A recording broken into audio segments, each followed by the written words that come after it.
the fruits of many inspired minds here at High Point Market. And behind each of these designs is a great memory, a great story, or a great experience that makes it special. I'm Kelly Edwards with Editor TV, and today we're going to be talking with some designers and brands about what drives that creativity and innovation, and of course, how inspiration translates into amazing design. So I hear this piece has a great story. Yeah, I mean, I was with my daughter Mariska in Texas at a round top. There was all these little dollies that use in a laundromat, and there was like 30 of them, and I go, what can I do with them? And I couldn't come up with anything at that moment, but I said, the hell with it, I'm gonna buy them. So we bought them, and we're in the rush of High Point. We need new stuff. We need something funky, and then I just walk into my little pile of junk, and then I said, well, why don't we turn them into ottomans and use those vintage fabrics that we've been kind of laying around. Right. How about that? And my daughter goes, yeah, it's great, let's do that. And here you go. I found these ropes, and they look like boxing ring ropes. I know, but you know what they are? They're for heavy equipment. This is how they move it. And every color represents the weight, how much weight each rope can handle. Uh-oh, so if I dangle from one of those... Oh, you'll be totally fine, no problem. Those things can weigh, 3,000 pounds, no problem. So you're nothing.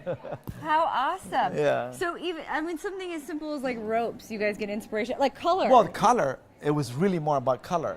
I love that burn. I mean, look at the yellow. I mean the red, the pink. Wow, yeah. And we just gave this, we cut a bunch of little pieces and gave it to a dye house and said, we want this colors. We actually were at someone's house eating dinner, and we found out that they had literally a boat wash up in their front yard during a monsoon.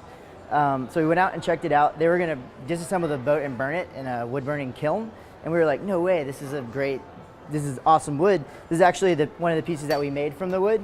So you can see it's like incredible. It's all different species of basically Indonesian hardwood that we would never cut down, but since it's basically going to be thrown away, we can use to make furniture. We found the owner. It was like a guy who owned this boat. We ended up going through all these hoops. We bought the boat from the guy, and then we hired a crew of people to disassemble it. It took about 2 weeks. Then we shipped it to our factory and built furniture out of it. I'm always drawn to the story behind the item. So Europe to You has been collecting amazing things just from overseas and bringing them back, and everything's repurposed, everything's sustainable and natural. They've been taking large beams from these amazing buildings there that were already going to be demoed, and repurposing them into kitchen items. So you've got cutting boards and these beautiful display serving trays, and I'm very inspired by that. They're also really great at mixing and matching old silverware to make a new set that's very impromptu dinner party. This is crafted from an antique wine bottle. So the original is like right here. So that's an antique Demijohn wine bottle, and we've literally developed a purpose where we've cut it in half. I don't want to tell you how many, unfortunately, we broke till we got it right, but we did. Right. We've lined it, and then we put in a sustainable wood cork. So now it's a cloche, it's a cheese cover, it's a light. If you look over here, we've made them into lights. And we also use the bottom. So we're sort of repurposing something that was wonderful and old and sort of giving it new life.